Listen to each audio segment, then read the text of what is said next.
Welcome to another episode of Progress, Potential, and Possibilities, discussions with fascinating people designing a better tomorrow for all of us. I'm your host, Ira Pastor. Welcome, everybody, again to another episode of the show, bringing another really awesome guest for you today, involved in creating a better tomorrow for many people out there. On the show today, we have the honor of being joined by Dr. Sadie Elisseou, who is founder and chief executive officer of Trauma-Informed Practices, and she is a nationally recognized physician educator and one of the leading voices in the area of trauma-informed care. This really interesting strategic framework for supporting survivors of various forms of trauma, physical, sexual, psychological, and structural trauma. Dr. Elisseou is a board-certified primary care physician. She did her undergraduate degree as well as her medical degree at Brown University, went on to complete residency at Yale, and is also a practicing physician in the VA healthcare system, an instructor at Harvard Medical School and Boston University School of Medicine. And she has become extremely widely well known for transforming ultimately how clinicians understand and care for patients with history of trauma. Dr. Elisseou is a co-developer of some of the country's most widely adopted trauma-informed physical exam training. She's helped thousands of healthcare professionals integrate these principles into their routine clinical encounters, and her work has been implemented across the Veterans Administration, various community health centers, academic medical systems, as well as national professional societies.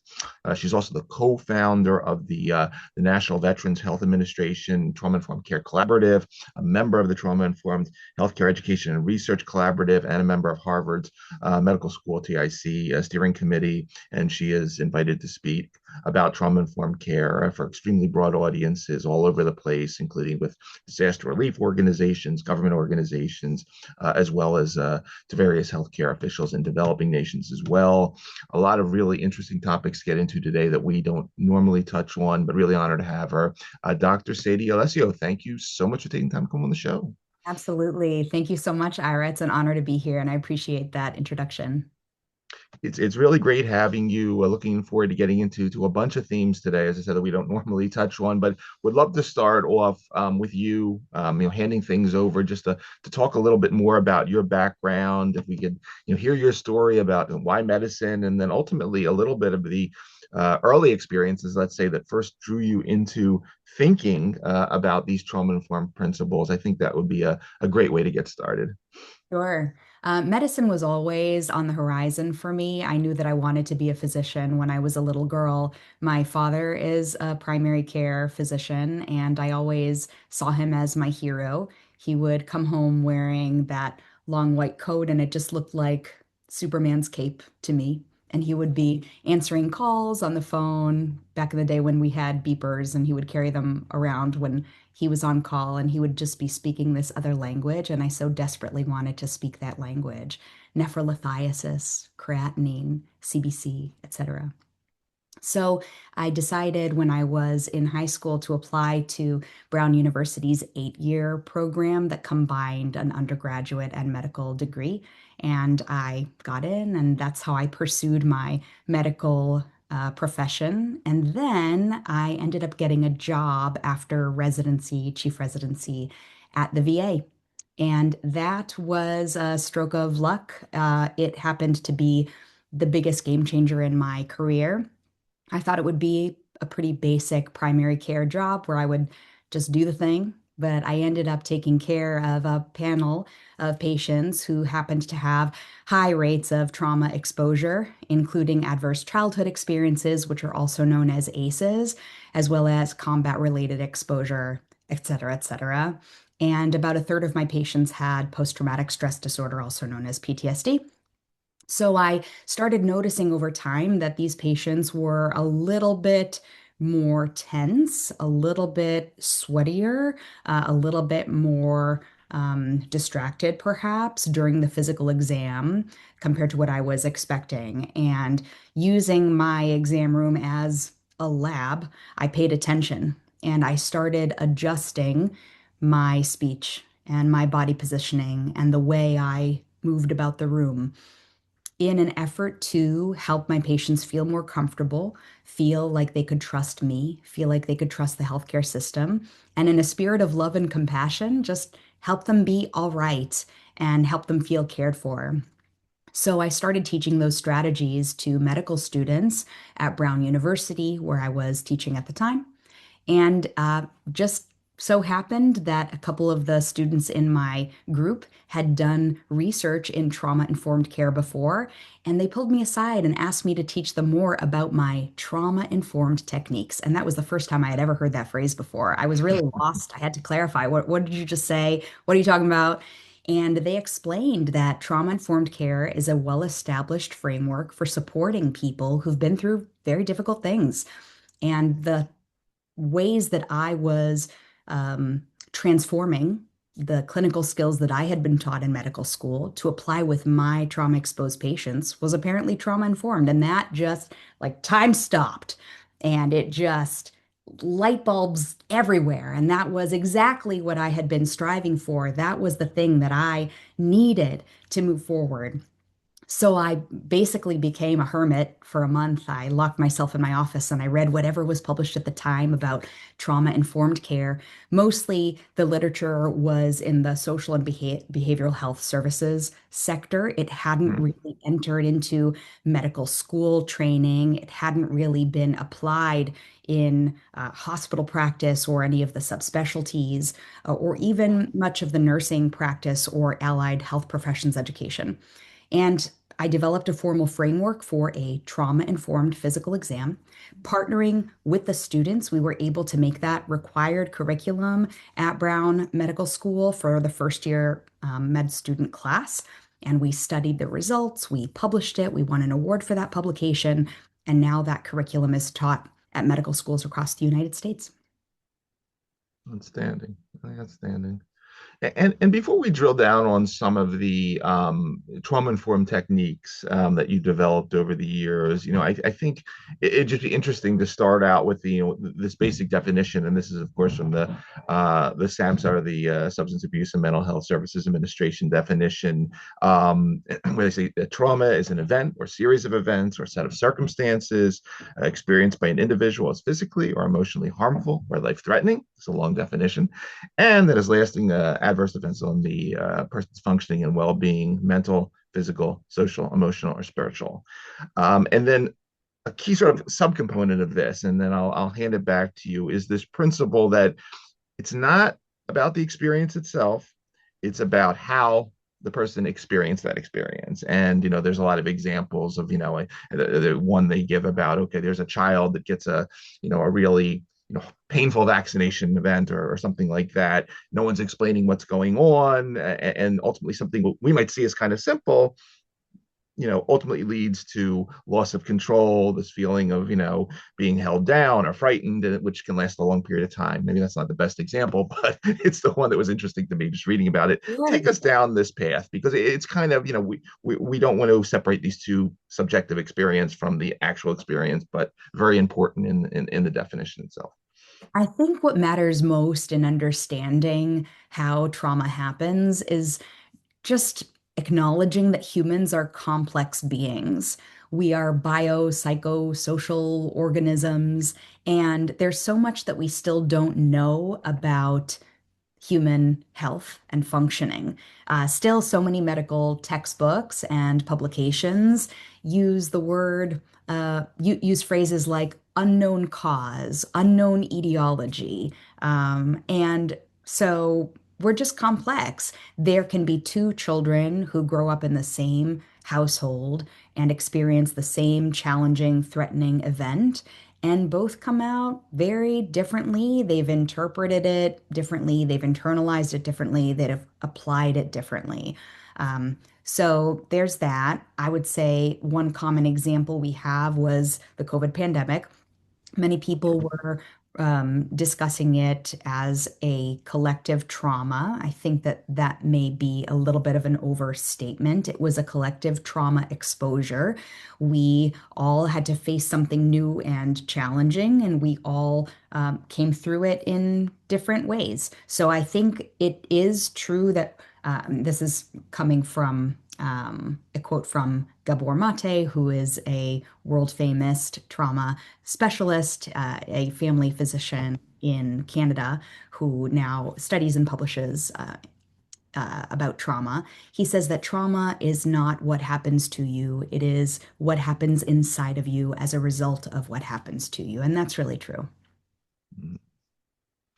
And key to the trauma-informed care techniques that you develop is this principle to actively avoid re-traumatizing. Yes. I think this is core, whether and there's many examples of that, an unexpected touch, and sort of this sudden removal of control. Take your clothes off for this. Totally. Why do I need to take my clothes off if you're examining my feet? Whatever. But there's a lot Yes. of examples. My wife talks about some of this stuff herself, and when she was one example a couple of years ago where she was being seen for some GI thing, but the doctor made her get you know entirely Exactly. undressed, and that didn't feel right. And so, Correct. but so different examples. Take us a little down this path of what we're talking about in terms of some of these techniques, and the important principle of not re-traumatizing. Sure. So I guess to start, if we're thinking about what trauma-informed care is, I'll share the 4 R's of trauma-informed care with you. These are also developed by SAMHSA. So number one is to realize the widespread impact of trauma. Number two is to recognize the signs and symptoms of trauma. Three is to respond by putting knowledge about trauma into practice. And four is what you're saying, actively resist re-traumatization. And re-traumatization happens when there is something we experience that is sensory similar to a past difficult life experience. And the brain registers it very quickly as a threat, and our body can go into a threat response. And it can Mm-hmm. feel like we're in danger, just as we were back in the day when something difficult happened. And this can happen on a very subtle level, unknowingly through the day, affecting us as we live and breathe and work.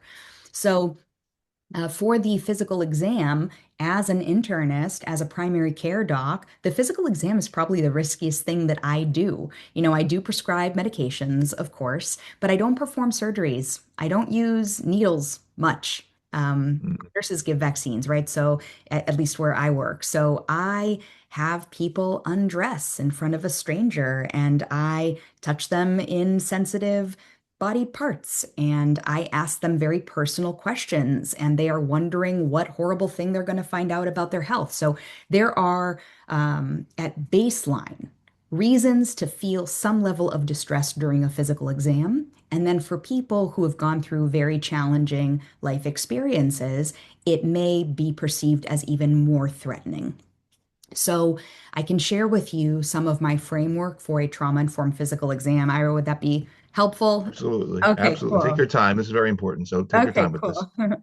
So, there are 3 sections to this framework for a trauma-informed physical exam: before the exam, during the exam, and then after the exam. So beforehand, we make sure that our nonverbal communication is as it should be. And some of this is about person-centered care. Some of it is about being nice, being kind, but with Mm-hmm. this extra layer of attunement to the patient's neurobiology and what trauma's impacts might be. So, my nonverbal communication should be with open, warm body posture. I should have my hands out of my pockets, so it's always clear what I'm about to do with those hands. I should be avoiding blocking the exit door. Everybody's brain should be able to perceive that they have access to an exit at all times. Mm-hmm. I should be at eye level with the patient, not towering over them, so that this feels like a collaborative encounter and everybody feels empowered and that they have control and autonomy, and that this is a team. And then we can set an agenda. I can name even the body parts I'm going to examine. We'll be doing a heart and lung exam today. I'll be listening to the lungs, etc. So they know what's to come in the spirit of transparency. Then make it standard. This is something we do for all patients who come in with a cold. It's not being uniquely done for them or for no reason. Ask what you can do to make them more comfortable. And then, if appropriate, you can bring in a medical chaperone or welcome in a support person or a loved one. And that's an important point because historically, most healthcare institutions have required a medical chaperone only for cisgender women who are undergoing a pelvic or rectal exam. It's not Mhm. offered to men or anyone else. So, unfortunately, all of my patients at the VA, most of them identify as men, and they're the ones who have taught me the impacts of sexual violence. So it's a call to think more broadly about the concept of chaperones. So that's before the exam. Now, during the exam, we make sure that we're mindful of draping. Specifically for draping, I'll share that the patient should move their own clothing, their own gown and drape, rather than me, the examiner, reaching to do so. It's theirs, not mine. Mhm. I'll introduce the exam components that I'm going to be performing rather than just surprise touch. I'll explain why. They're being done for medical reasons, not just because, not because I want to look at or touch your naked body, etc. We have so many instances of accusations from patients against their provider saying they were assaulted. And maybe they have been, because there are cases where that is absolutely true and unfortunate. But maybe this is about what trauma does to the perception of a physical exam and how we can do a better job being trauma informed. So we're going to ask permission before touching the patient, especially before a sensitive exam, respect their personal space. So one example is that I'm going to be standing at the patient's side while listening to their lungs or heart rather than standing behind them so they don't know where I am or what I'm about to do. And specifically for the thyroid exam, I was taught, just like many other docs, to examine the thyroid here by standing behind the patient and wrapping my hands around their neck. Yep. But what about standing at their side, the fingers fully extended on the front of the neck, and let the patient know what you're about to do and why? Then we're going to use simple clinical language. As an example, many of us in the healthcare setting use the phrase for me when we give instructions to the patient. But that Mhm. can enhance the power differential that exists between you and the examiner, the patient and the examiner, and it can even be sexually suggestive. Hop on the bed for me. Take off your shirt for me. It's just not a necessary phrase. We can check in with the patient periodically and as needed with a simple, hey, how are you? Everything all right? And if you notice something off in their nonverbal skills, nonverbal communication, or if you're detecting some level of dissociation, which is a trauma response, pause and check in. We use professional touch, and my preference is to place a firm touch on the shoulder as we reach behind a patient to grab something, maybe the otoscope, so that they still know where I am in space. And we are efficient with our exam. We want to, for example, avoid keeping the mouth in an open fixed position for a long time, as Mhm. prior sexual abuse is an important and under-recognized reason for avoidance of routine dental care. So that's during the exam. And then to close, after the exam, we can thank the patient. This is just being kind. Thank you for coming in and helping me perform a thorough physical exam. You would discuss results with the patient once they're back in their regular clothes, seated in a regular chair of their choice, not still perched up and naked on the bench. And then you stop what you're doing, stop typing, stop having your face buried in the computer, turn, look at the patient, and say, what questions do you have? It lets the patient know, I expect you to have questions and I welcome them at this time. So that's a basic run through of a framework for a trauma informed physical exam. And Expand that beyond the examination force, because part of this I was reading is also the broader environmental re-traumatization possibilities. And when I say that, I was thinking last year I hosted Dr. Craig Katz on the show. He's over at Mount Sinai, and he's a disaster psychiatrist focused on the global mental health scene. And he deals with things like displaced people and victims of major disasters like Fukushima, torture victims. And when you think beyond sort of the physical exam, and some of these examples we're reading about, if there's a lot of police hanging around outside the hospital with sirens blaring, or extremely chaotic, noisy waiting rooms. Again, for the PTSD victim, for the refugee trauma victim, these things are also heavily re-traumatizing. And I just, love to hear about how you think about moving these trauma-informed principles to the rest of the hospital, because it's much more than the exam room. Sure. Yeah, very well said, Ira. I think that's very astute and wise to think about this more in terms of our system, healthcare delivery at large, and various forms of trauma. I think what matters most is the awareness of how these sensory inputs and contexts, environmental contexts, can impact people's experiences with accessing care. It doesn't mean that we have to eliminate those sensory inputs. For example, we're not going to say, you know what? Police are scary. Let's not have police come to the Sure. scene, right? And we're not going to say, you know what? Vaccines can hurt that 3-year-old. Let's not use that vaccine today. That's not the world we want to create. Yep. Sometimes, though, things can be perceived as threatening. Sometimes things are stressful, and that's just the world we live in. But what can be helpful is we can aim to reduce the risk of distress.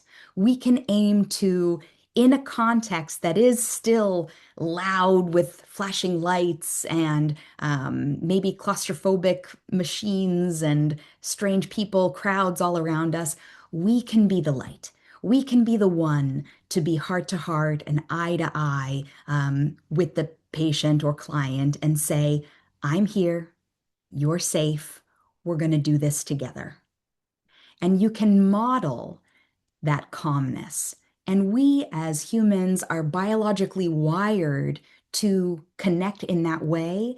And if I can model calmness, the patient's body can go into a comfortable state as well.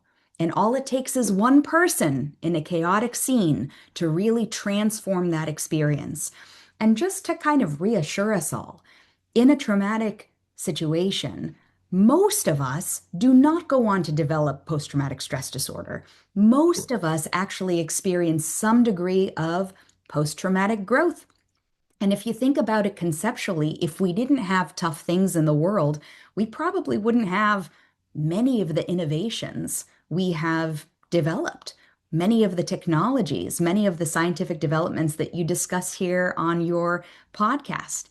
Sometimes the tough stuff inspires us to make a better world. Absolutely. Said better. Um, say, one part again of your principles, that you've been developing and working on is that of universal trauma precautions, and this concept that sort of the default it should be that we automatically default to trauma sensitive behaviors for everyone, and that trauma is extremely common in society. And obviously these principles need to be everywhere, and this is why you're out of course teaching in all these different environments. Could you say a few words about sort of why this is? Because I mean, again, sort of preparing for this episode, reading a little bit about PTSD, for example. It wasn't part of the DSM until like the 80s or something, even though obviously many major combat exposure of people in society and all that. And then there was the adverse childhood experiences study. Could you talk a little bit about that sort of the 60% number that's out there for adults, and a little bit of how has trauma really increased much? Did we just not diagnose it properly in the past? What was the sort of the little history here so we can understand about the universal principles? Absolutely. So I think what's important to know for people who haven't really delved into the world of trauma research, and most people haven't, is this thing called the ACE study. So the Adverse Childhood Experiences study took place in the 1990s through Kaiser and CDC, and they surveyed thousands of Americans about whether they had experiences of neglect or abuse or household challenges before the age of 18. And the majority of people did. Most people had at least one ACE. And since that work has been done, other studies have expanded the ACE framework to include more structural exposures like community violence or racism. And so that may be an underestimate of what people experience. So the major thing I think that came out of that study was the link between ACEs in childhood and adulthood illness. There is a dose-dependent relationship between ACEs in early years and disease in later years, including an increase in mortality. There are complex bioneuro reasons for why this happens. Over Sure. time, the stress that we experience from adversity, when persistent or severe or repeated, can lead to changes in our immune system and the inflammatory biomarkers that we can detect in our bloodstream. And all of that can impair healing and alter metabolism and contribute to disease, along with perhaps some maladaptive coping strategies. Many people perhaps use substances, alcohol, etc., to cope with some of the pain. And that can also contribute to illness, along with these structural disparities that we have, particularly for people who are in minority groups living out there in the world and having difficulty accessing healthcare. It's a complex challenge. What we mean when we say universal precautions is that it's not necessary for me to know someone's trauma history for me to behave in a trauma-informed way. Anybody who provides a service to clients or patients can and should be trauma-informed. It doesn't matter whether that person has PTSD. And my role as a primary care physician is to make a universal assumption that it may be hard to come see your doctor. You may not want to be here. You may have had a tough day. You may have had a tough year. You may have had a tough life. And I'm just going to be as caring, compassionate, and sensitive as possible. So that's what happens. Excellent. Um, See, let's drill down on a couple of these related topics because I think they're each quite interesting and the importance of the trauma informed care principles impacts in this particular case. I'm referring to a paper that you wrote in August of 2023, a Journal of Healthcare Leadership entitled Trauma Informed Care, a Missing Link Addressing Burnout. And, we've had these really horrendous statistics in terms of physician burnout, especially the last couple of years during the pandemic. And, you point out in this paper that this trauma-informed care is a two-way relationship. And while we have all these obvious benefits to the patient, we don't think as much about these structural contributors to, making calmer workflows for the physician, fewer escalations or crisis issues that occur, all which ultimately help for a healthier work environment for the clinician as well. And I wonder if you could talk about that because I think the principle of this two-way street is really important. Yeah, sure. I think a lot has evolved in the way we think about trauma and definitely the way we think about trauma-informed care. For example, back in the day, we thought about trauma as a physical wound. Like, think about a gunshot wound in the trauma bay of the Yeah. ER. That's what it was. And then trauma became a little bit more of an expansive definition. There are so many things that could be perceived as deeply stressful. But in healthcare, we're like, that's a patient problem. Our patients have trauma.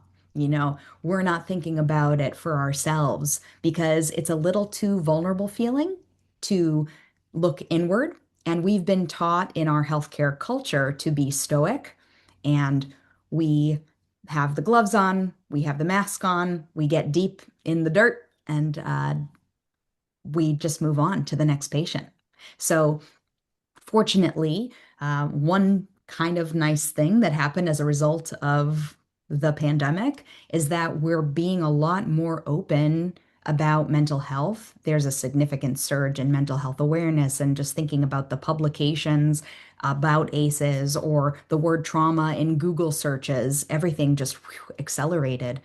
And I remember going to a conference about healthcare burnout right after the pandemic, and everybody was talking about burnout, burnout, burnout. We're all burned out. We're all burned out. And I just like looked around the room like nobody's talking about trauma. Nobody's talking about how this has deeply impacted us and in intense ways that are perhaps difficult to say out loud because it's heavy and it's vulnerable and maybe there's shame and stigma attached to it. But let's talk about personal trauma. Let's talk about secondary trauma. Let's talk about structural, organizational, societal trauma. And so that inspired me to publish that piece. And around the same time, another really interesting piece that you were involved in, and this was in the International Journal of Emergency Medicine in May of 2023, talking about trauma-informed care best practices for the emergency department. And again, clearly, whether we're talking about patient or clinician, this is Yeah. probably the most trauma re-inducing area of the Yeah. hospital, not just for providers and patients, but I think of my own. I taken my kids, taken my mother. Oh my I'm goodness. traumatized going to an emergency department just as a a non-traumatic, non-traumatized person. But Yeah. what did you learn about best practices in terms of the ER? I think it's a high intensity setting where awareness of trauma's prevalence and its impacts are even more crucial than perhaps in other settings. That all depends, of course. It is a spectrum, but most of the time, people who access an emergency room are not feeling well. They are not there to perform as their best selves.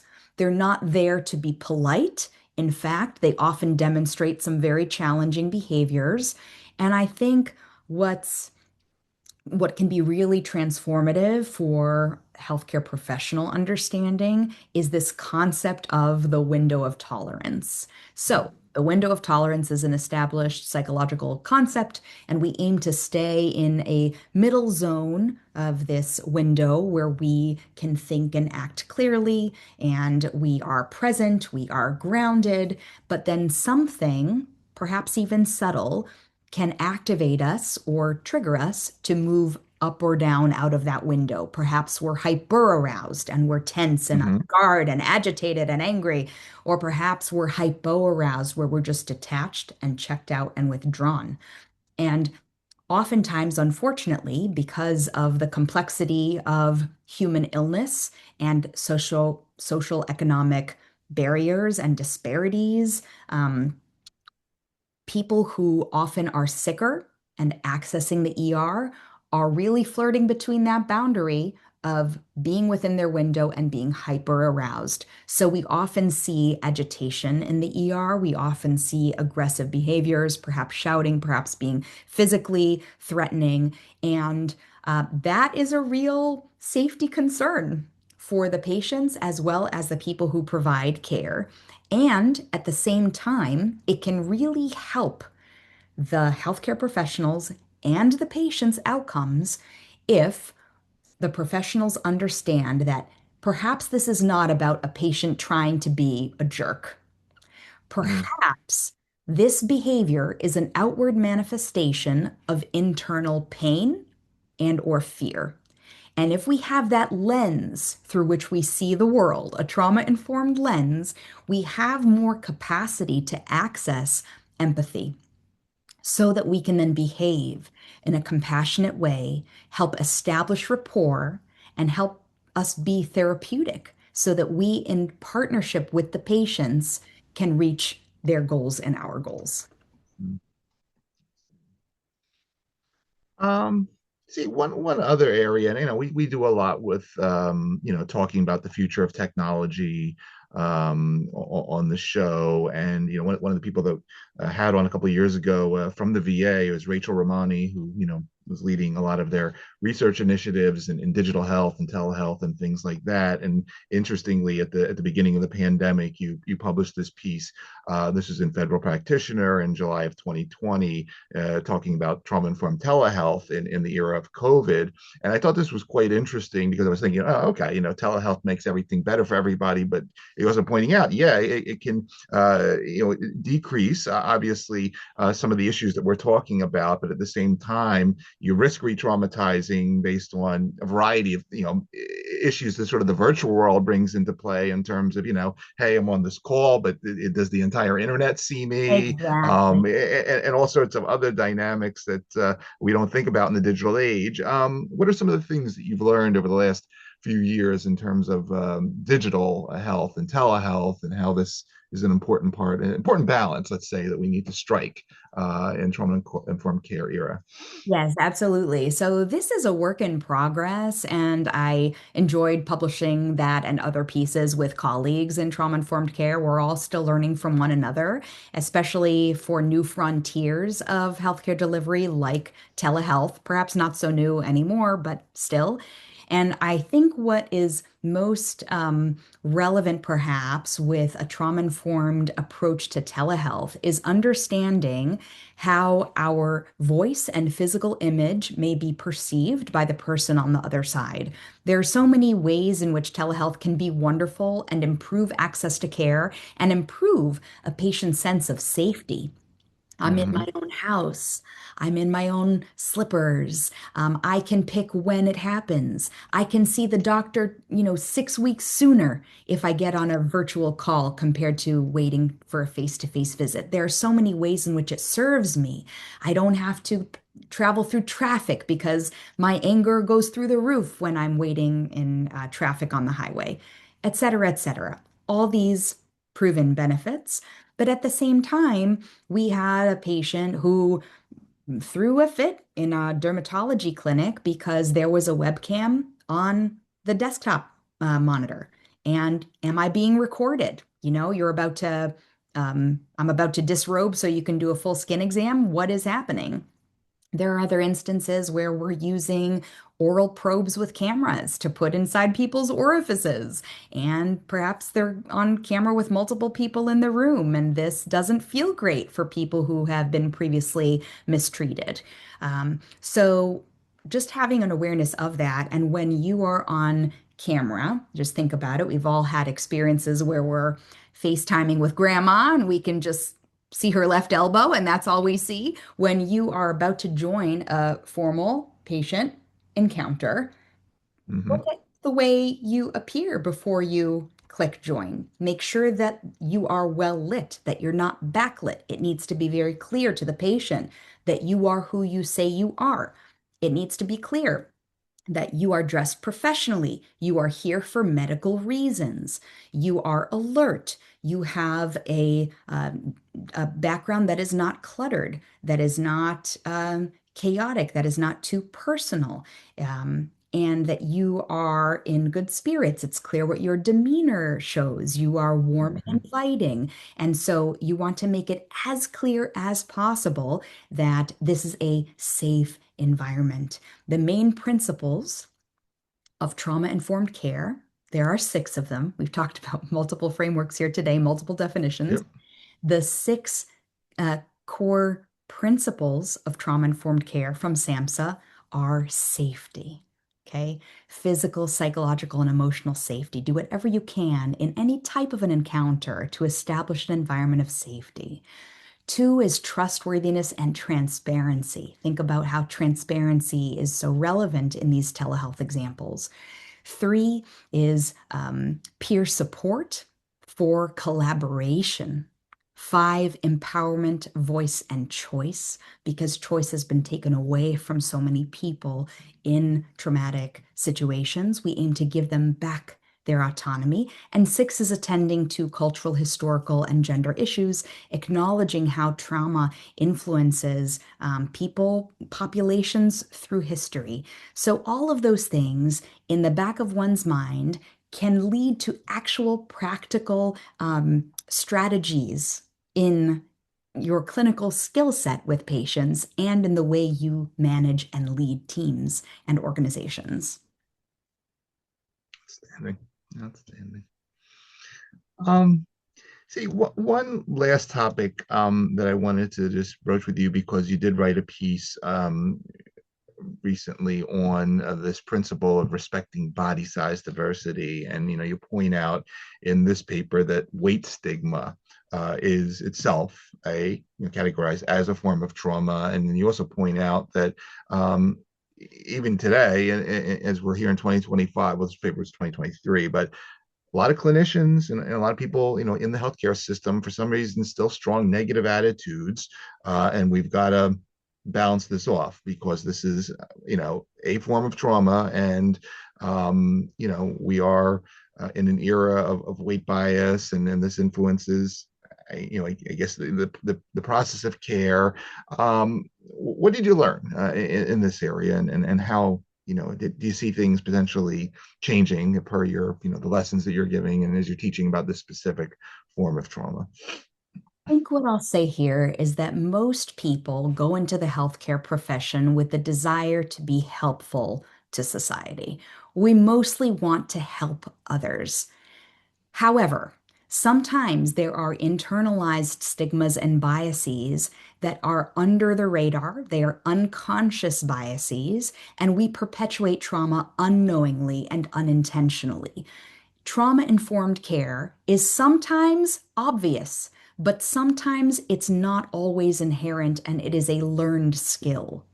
I have found when I want to do things right, it helps me before I knock on that exam room door to open it, to just pause.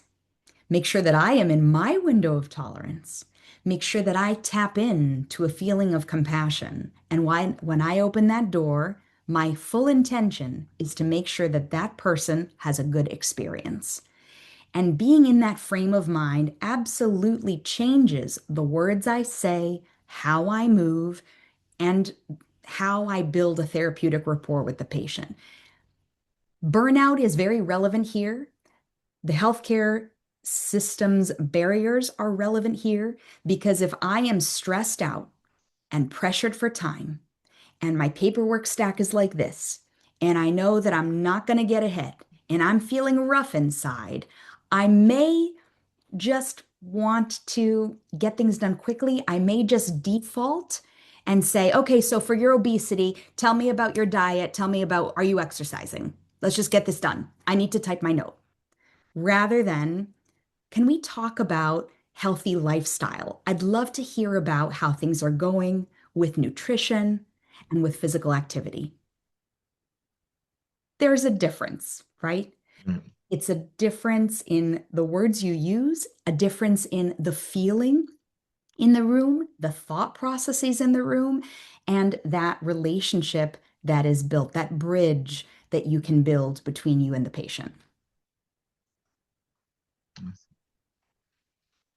So, as mentioned, in addition to your various teaching responsibilities, you run trauma-informed practices where you're out there teaching. Not just. I mean, you have an amazing client list here of major healthcare systems all over the country, government organizations like the VA, like SAMHSA, but you're also going off to major corporates like Procter and Gamble, and we've done shows with major medical directors at some of these organizations, and obviously this is a key part, sort of the increase in the chief medical officer's role in some of these large corporate organizations ever since COVID has been more and more pronounced. And I'd love to hear a little bit about not just what you're doing with the healthcare systems, but how you're teaching these corporate organizations to begin to think about these principles in their internal structure as well. Because again, you have a quite impressive dossier here of folks that have brought you in to learn from Thanks, your Sarah. expertise. Yeah, I think that's it. I think what makes this possible is that people are interested in learning.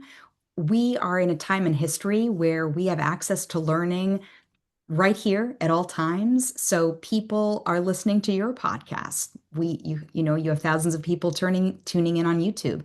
People are following things on Twitter and influencers on Instagram. And along with all this, um, we have again a big surge in mental health awareness and pushes for equity and health justice and social justice. And people are more comfortable being vulnerable with others and discussing challenging subjects like depression, like anxiety, and even the big word trauma. And people want to learn how to perform better, not only at home, but also at work. And if this is a proven strategy, and if trauma-informed care has evidence basis, and if it is an organizational strategic framework, can we leverage that in a corporate setting? And so that's been very well received. It's been very interesting. There are very tangible strategies that one can use in an average workday to get inside the window of tolerance and bridge that gap between you and your team member, build a rapport, and get where you need to go and meet your KPIs and get ahead and live the life you want and be resilient through all of life's challenges. And so I talk about a trauma-informed approach to well-being and wellness strategy. One of the most well-received talks is about time management, which we all struggle Hmm. with and master at different times and different days, because it's about our cognitive load. We also live Mm. in a time where there's so many demands on our time, on our brains, on our bodies. It's a busy life. And so managing our cognitive load and feeling well and healthy is more important now than ever. Sadie, you have so much going on. I mean, what's coming up for 2026? I mean, I see that you definitely, in addition to your consulting activities, you're going to be at a bunch of conferences all over the place. What any other major sort of public facing stuff that's coming up as we step into the new year, that you want to mention, and actually anything I missed while we have you today that's on the calendar, please. No, this is perfect. I think just more of the same because all of this is really soul fulfilling for me. It fills my cup, it feeds me. This is what I am here to do. I am specifically on the planet to communicate this version of loving ourselves, loving one another, loving our planet. And for me, that wave is trauma-informed care. And so the more I can share that message with others, no matter where you work, no matter what your passions are, I think that that can unify us. So more of the same, more of podcasts like this. And thank you so much for the invitation. Absolutely, absolutely. And one last thing you just sparked my mind: the international scene. I mean, I know you're out there again. I mentioned in your bio talking to health officials in other countries, but um, anything like any interesting points that you want to mention while we have you today in terms of how other countries are now being more accepting of these trauma informed principles and where you want to see improvement. Yeah, absolutely. I think that the conversation around mental health perhaps is more stigmatized and less commonly open in other countries, Hmm. depending. And absolutely, access to mental health care services can be a lot more challenging. And then reasons to experience trauma and rates of uh, systemic oppression are absolutely higher in some parts of the world. You mentioned speaking with someone who discusses displaced persons, and Yeah. we have instances of war and hunger and real crises, humanitarian crises across the globe. So there are places of need. There are places of stigma. There are places of gaps in care. And so I think that the trauma-informed care discussion is relevant everywhere. And the more we can do to talk about this as a method of helping others, as a method of unification, as a method of growth and resilience, that's where I think we need to go. Awesome. I, it's a quite interesting topic. I really appreciate how you distilled it all down for us so elegantly, and I wish you the best with these Thank you. initiatives with the organization as you continue to Thank bring you. these principles to the world. Again, for everybody out there that's going to be listening to this episode of the show across the various podcast networks or who will be watching on the YouTube channel. Again, you've been spending time with Dr. Sadie Elisseou, founder, chief executive officer, Trauma Informed Practices LLC, doing really amazing work to get the strategic framework out there in the United States and across the globe for these trauma informed care principles. Sadie, again, I want to thank you for taking the time out of your schedule to talk to us today for a little while, to educate us. Thank you for everything you do for patients. And as we like to say here on our show, thanks for helping to create a better tomorrow for so many people via what you're designing and teaching. Really great story. Absolutely. Thanks so much. I wish everyone well.